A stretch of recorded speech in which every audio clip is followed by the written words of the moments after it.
I used to believe talent could protect you from betrayal. I was wrong. Fashion was not just my career, it was my life. Every stitch I made carried years of sacrifice. I slept on studio floors, missed holidays, and worked until my hands shook. Slowly, my designs started appearing where I once only dreamed of seeing them. People knew my name. Buyers waited for my collections. I thought I had finally made it. But success has a way of blinding you. You start trusting people just because they smile while standing beside you. I built my brand with love and hard work, but I didn't build it alone. I let others into my world, people I believed cared about me, people I thought would protect what I created. I shared my ideas, my plans, and my fears with them. I believed loyalty was mutual. That belief would cost me everything. The night it all ended started like any other long workday. I stayed late at my private studio in New York, finalizing pieces for an upcoming collection. The building was quiet, the city humming faintly outside. I remember feeling proud, exhausted, and hopeful all at once. Then something felt wrong. A drawer I always kept locked was open. Fabric samples were missing. My computer screen was dark, even though I hadn't shut it down. Before I could process what was happening, I heard the sound of glass shattering somewhere behind me. The next moments came in pieces. Raised voices. Footsteps rushing. Red and blue lights flashing through the windows. Sirens cutting through the night air. I stood frozen, unable to understand why police officers were suddenly asking me questions inside my own studio. They weren't there to help me. They were there because someone had accused me. As they spoke, my chest tightened. The words didn't make sense. Fraud. Theft. Breach of trust. I kept thinking there had to be a mistake. I had done nothing wrong. Everything in that studio existed because of me. But the evidence they described told a different story, one I had never written. When I reached for my phone to call the people I trusted most, no one answered. Calls went straight to voicemail. Messages stayed unread. In that moment, the silence hurt more than the accusations. Standing there among broken glass and scattered designs, I realized the truth was already slipping out of my control. Someone had planned this carefully. Someone who knew exactly how my business worked. Someone who knew where I kept everything. That night did not just damage my studio. It cracked my faith in people. As the sirens faded and the doors closed behind me, I understood that my success had made me a target, and the betrayal came from closer than I ever imagined. By morning, my life would never look the same again. I didn't come from money or connections. I came from a small town in Ohio where dreams like mine were usually laughed at. My mother worked long hours, and our house was always quiet at night. That silence became my space to dream. I learned how to sew using an old machine someone had thrown away. Most nights, I stayed up stitching clothes I couldn't afford to wear anywhere. After high school, I left with one suitcase and a folder full of sketches. New York was nothing like I imagined. Doors closed fast. Designers rejected my work without even looking twice. I took unpaid internships just to stay close to fabric and patterns. Some days I skipped meals so I could afford subway rides. Still, I didn't quit. I believed if I worked hard enough, someone would eventually see me. Years passed before that moment came. A small boutique agreed to showcase one of my collections. It wasn't glamorous, but it was mine. Orders followed slowly, then faster. Buyers began calling. That was when I decided to name my brand Carter and Silk. It felt personal, like a promise to myself that I wouldn't forget where I came from. As the business grew, my life changed too. I met Nathan Brooks at a private showing. He was confident, well-spoken, and seemed genuinely impressed by my work. He asked thoughtful questions, not just about money but about vision. Over time, he became my biggest supporter. When we married, I felt like I finally had someone who believed in me as much as I believed in my dream. Around the same time, Lydia Monroe stepped into my life. We met through a mutual connection in the industry. She was organized, calm, and understood numbers in a way I never had. She offered to help manage the business side so I could focus on designing. Soon, she became more than a manager. She was my closest friend, the person I trusted with everything from deadlines to personal worries. Together, we felt unstoppable. Nathan handled investments. Lydia handled operations. I handled creativity. We worked late nights, shared meals in the studio, and talked about the future like it was already secure. I called them my family because that's what they felt like. Looking back, the signs were small. Conversations stopped when I entered the room. Decisions were made without my input. I noticed documents I didn't remember approving. When I asked questions, they smiled and told me not to worry, that they were just trying to protect me from stress. I wanted to believe them. After all, this was the team that helped me rise from nothing. Trust felt natural. Doubt felt unnecessary. I didn't know then that the people standing closest to me were quietly reshaping my dream into something I would no longer recognize. As Carter and Silk continued to grow, the pressure became heavier. Orders increased, costs rose, and new opportunities demanded fast decisions. I was spending most of my time designing, barely sleeping, barely thinking beyond the next collection. That was when Nathan and Lydia told me it was time to expand properly. They said growth needed structure. More control. More protection. They talked about new markets, bigger production, and long-term stability. I didn't understand the legal language they used, but I understood their confidence.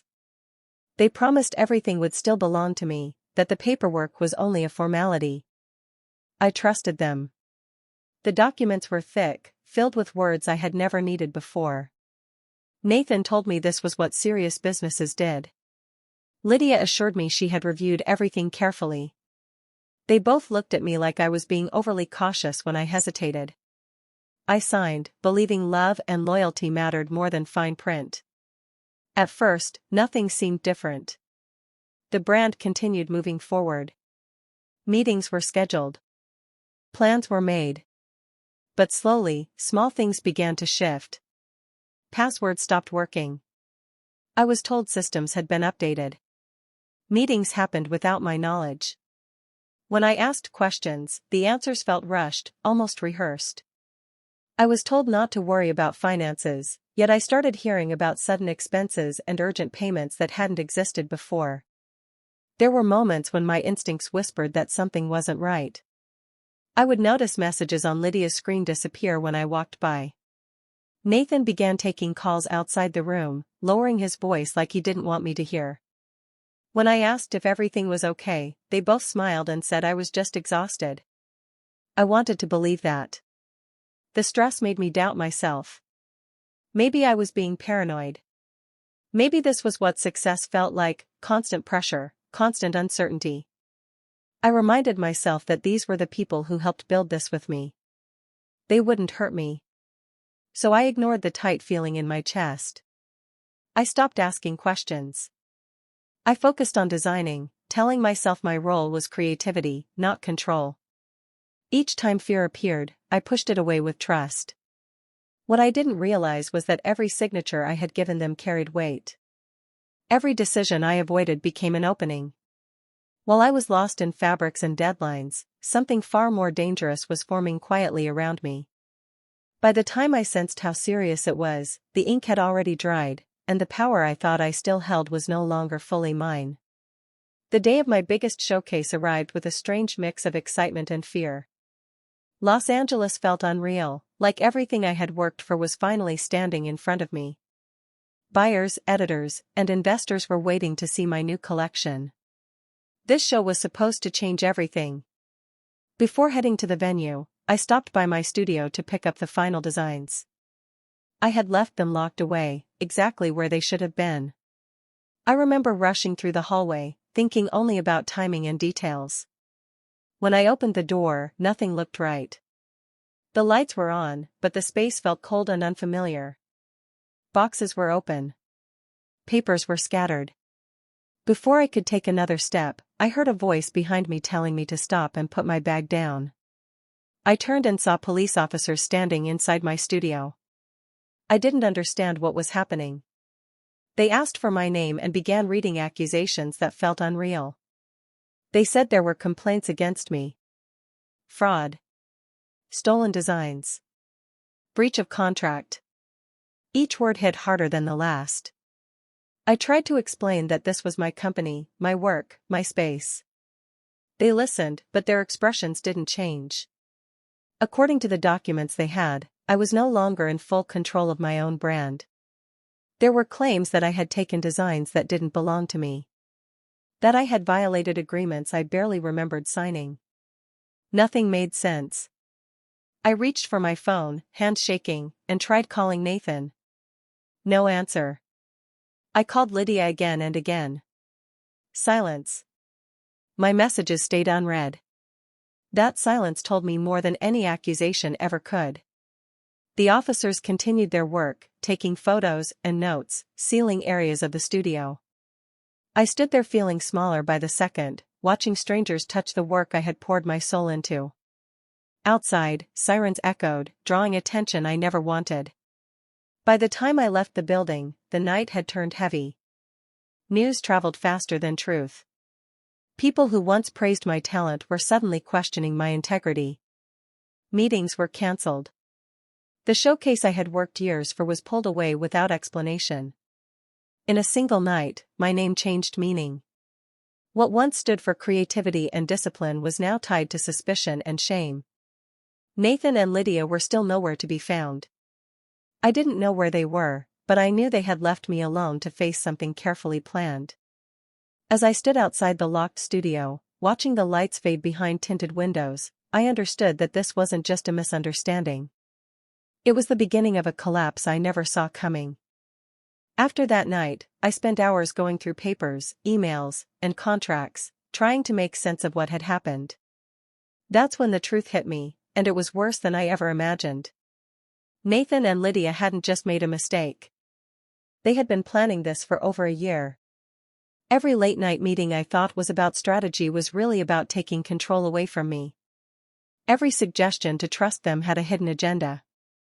They had filed documents behind my back, giving themselves power over my company without my knowledge. I discovered copies of agreements I never signed, forged signatures, and emails that proved they had been secretly working together. The designs I thought were safe in my studio, they weren't.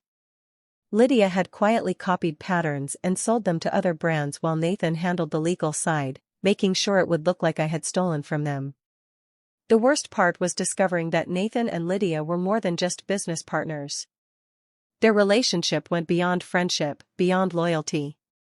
They had been involved behind my back while I trusted them completely. Every word of encouragement, every promise of partnership, was a lie. In a matter of weeks, my life changed completely. My company, which I had built from scratch, was no longer mine. Investors stopped calling. Clients canceled contracts. Even friends in the industry began to doubt me because the accusations seemed official. My marriage, which I had thought was solid, collapsed under the weight of betrayal. Nathan left me with no explanation, no apology, only the cold reality that he had been part of the plan from the start. Lydia disappeared from my life as well, pretending nothing had happened, acting like she hadn't betrayed the person who trusted her most. I went from being celebrated to being questioned, accused, and alone. My reputation, years of work, and personal life all fell apart because the people I trusted most had been planning my ruin. For the first time, I understood that betrayal doesn't always come from strangers. Sometimes it comes from those closest to you, the people you call family, friends, and partners. They don't just hurt you, they dismantle everything you have worked for while pretending to stand beside you. Sitting alone in my empty studio, staring at walls that once held dreams, I felt anger, grief, and disbelief all at once. I had lost almost everything, and yet, for the first time, I knew I couldn't give up. The truth had been uncovered, and now it was time to think about how I could survive, and maybe even take back what was mine. After losing everything, I vanished from the fashion world completely. I couldn't face the whispers, the judgment, or the shock in people's eyes. Every headline felt like a knife twisting in my chest. The life I had built with blood, sweat, and tears was gone, and there was nothing left for me in public view. Legal battles consumed me. Lawyers' fees drained every dollar I had saved, leaving me with barely enough to live on. I spent nights reading over documents I barely understood, trying to defend myself against charges I hadn't committed. Each day, the mountain of bills and paperwork felt heavier. I realized that fighting publicly would only expose me to more humiliation, so I stayed silent. People I once considered friends stopped calling. Invitations to events vanished. Emails went unanswered. Even some of my closest contacts turned away, afraid of being associated with someone now accused of fraud. I felt invisible and betrayed all over again, not by them, but by the industry I had trusted. I had to survive, so I found a small tailor shop in a quiet neighborhood. There, I worked anonymously, stitching clothes for people who had no idea who I was. The hours were long, the pay meager, but it was honest work. Every shirt I mended and every seam I repaired reminded me that I still had skill, even if no one recognized it. In the silence of that tiny shop, away from cameras, investors, and shows, I had time to think. Anger simmered quietly inside me, mixing with grief and shame. Some nights I cried alone in the tiny bathroom, letting myself feel everything I had lost. But even in the deepest despair, a small part of me refused to break completely. I began to notice patterns in the world around me, the way people took shortcuts, the way power and money could twist truth. I saw mistakes in how Nathan and Lydia had taken advantage of me, and though I was powerless now, I started planning quietly. The rage inside me wasn't loud or explosive, it was controlled, patient, and sharp. I couldn't act yet, but I could watch, learn, and wait. I reminded myself that skill and knowledge couldn't be stolen. My hands, my mind, my creativity, they were still mine. Each day in that small tailor shop, hidden from the world, I felt myself gathering strength. I was broken in public, but inside, a quiet storm was forming.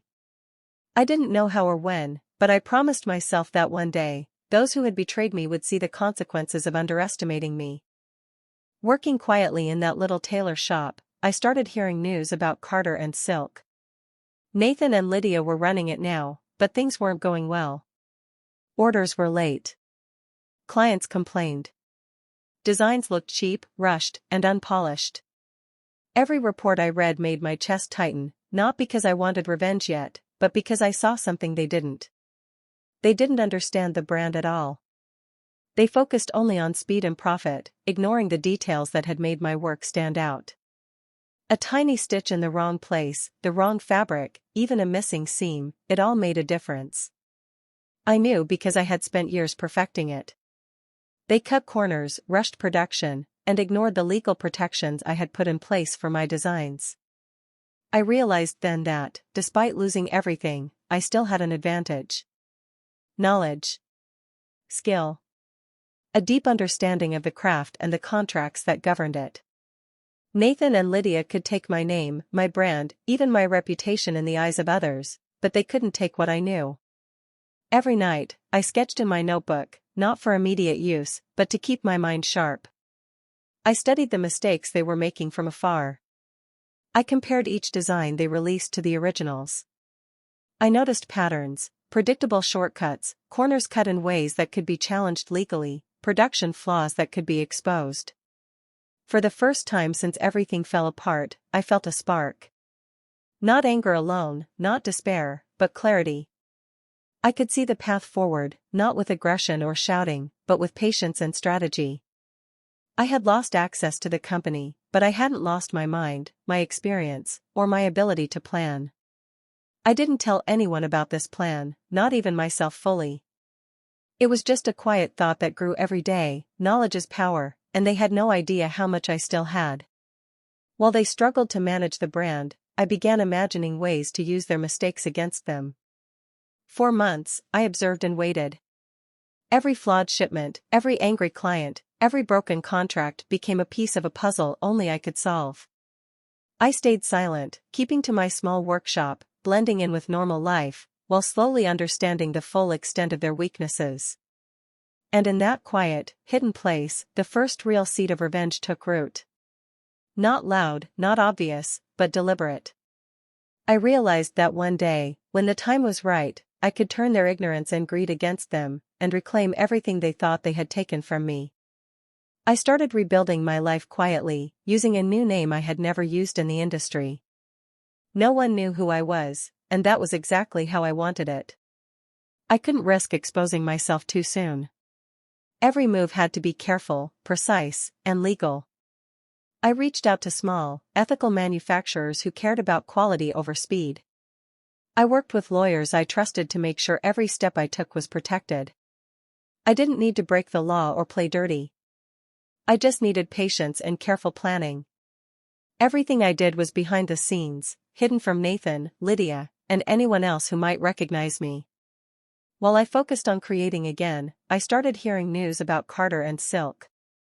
Orders were delayed. Clients complained about shoddy production. Internal conflicts were rising. Nathan and Lydia couldn't handle the pressure they had once promised to manage. Their shortcuts and greed were catching up to them. Every flaw in their business reminded me that the foundation I had built was solid, and theirs was crumbling. They didn't understand design, contracts, or manufacturing standards the way I did. They thought they could replace me, but their ignorance was slowly becoming visible to the world. Meanwhile, I worked quietly, sending new designs out under my new identity, building relationships with people who valued integrity. I stayed invisible, letting my work speak without attaching my old name. Slowly, those in the industry began noticing quality and precision in a way that reminded them of something familiar, though no one knew it was me. I watched as mistakes Nathan and Lydia made began causing bigger problems. Contracts were being disputed. Clients were threatening to leave. Production delays were turning into public complaints. I didn't need to intervene. The system I had built, the protections I had put in place, were working on their own.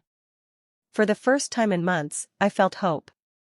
Not loud or dramatic, just a quiet, steady confidence that things were shifting. I had lost everything, but I was gaining control in a way they would never suspect. I could feel the balance slowly tipping, and I knew I just needed to wait for the right moment. Each day, I kept learning, planning, and observing. I stayed calm while the chaos of Carter and Silk grew louder. I didn't rush, didn't confront, didn't fight openly. I simply let the truth rise naturally. And as it did, I realized that the slow, careful work I had done in silence was becoming more powerful than any attack or argument. By the time the cracks became visible to the outside world, I was ready. Not for revenge and anger, but for justice in the way only careful patience can create. Nathan and Lydia's empire was crumbling, and I was quietly ready to reclaim what was mine. The first sign came when a major fashion deal Nathan and Lydia had been counting on suddenly collapsed. They had promised investors and clients that everything was in order, but the contracts they were relying on had loopholes I had quietly predicted months earlier. It wasn't luck, it was careful planning and attention to detail that they didn't understand. Soon, old contracts I had written years before resurfaced. Every clause, every legal protection I had embedded was suddenly visible. These documents showed exactly how their claims and shortcuts violated the agreements. Lawyers began reviewing the records, and it quickly became clear that the accusations against me had no foundation. Investigations followed. Authorities and legal teams looked into the company's finances, production, and internal communications. Falsified records were discovered. Designs they claimed as their own were traced back to my original work. Every step Nathan and Lydia had taken to frame me started unraveling. I stayed patient. I didn't confront them directly. I didn't yell or fight in public. I let the evidence speak for itself. Slowly, the story that had painted me as a fraud began to change. People started to see the truth. Finally, I was legally cleared. Every charge against me was dropped. My name was restored. Carter and Silk, the company I had built from scratch, no longer carried the shadow of false accusations because the law now recognized the truth. Nathan and Lydia weren't as lucky. Their public reputations crumbled as details of their deceit came to light. Investors pulled out. Clients canceled contracts. People in the industry who had once trusted them now avoided them. The two people I had considered my closest allies, who had betrayed me completely, were facing professional ruin. It wasn't immediate revenge. There was no dramatic confrontation or public spectacle. It was slower, quieter, but far more effective. I had waited, worked, and let the truth rise naturally, and now everyone could see what had really happened. For the first time in years, I felt relief. Not just because I was cleared, but because the people who had caused so much pain were finally held accountable. It wasn't about anger anymore. It was about seeing justice unfold in the way that only careful planning, patience, and knowledge could create. Standing quietly, watching the truth take its course, I realized something important. Betrayal might hurt, but it cannot withstand precision, intelligence, and time. I had survived, and now the consequences of deception were clear for all to see. The people who thought they could destroy me had only destroyed themselves in the process. Even after being legally cleared and seeing Nathan and Lydia's mistakes exposed, I knew returning to Carter and Silk wasn't the answer.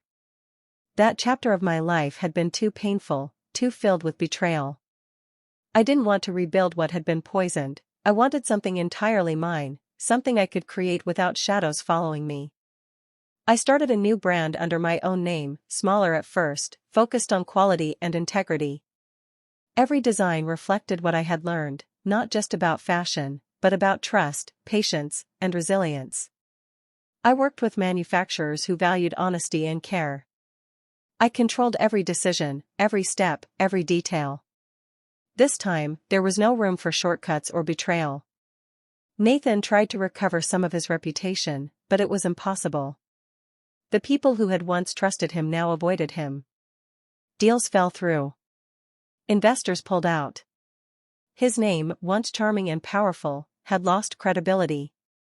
Lydia disappeared quietly from the industry. She didn't make waves. No one asked for her, and the connections she had once relied on vanished. For me, the difference was striking. I felt free. I didn't need to prove anything to anyone anymore. I didn't need revenge through destruction or humiliation. The slow work I had done, the patience, the planning, the careful rebuilding, had already done more than anger ever could. I survived, I reclaimed my dignity, and I created something new from the ashes. There were days when I would look back at my old studio, at the people who had betrayed me, and feel the quiet satisfaction of knowing that I had stayed true to myself. I hadn't retaliated in rage, I had simply outlasted them. That patience became the most powerful weapon I could have. I wasn't loud, I wasn't dramatic, but I was strong. Every collection I released reminded me that my creativity, skill, and integrity could not be taken from me. I had lost much, but I had gained even more: freedom, clarity, and control over my life. The moral of my story became clear: the most powerful revenge isn't about breaking someone else, it's about surviving, enduring, and letting truth and time reveal everything. By walking away from the past, I claimed the life I was always meant to have. I am quieter now, calmer, and more focused. I don't need validation from others because I have proven to myself that I can rise, rebuild, and succeed on my own terms. Betrayal once threatened to destroy me, but in the end, it only made me stronger. I am free, and that freedom is my victory.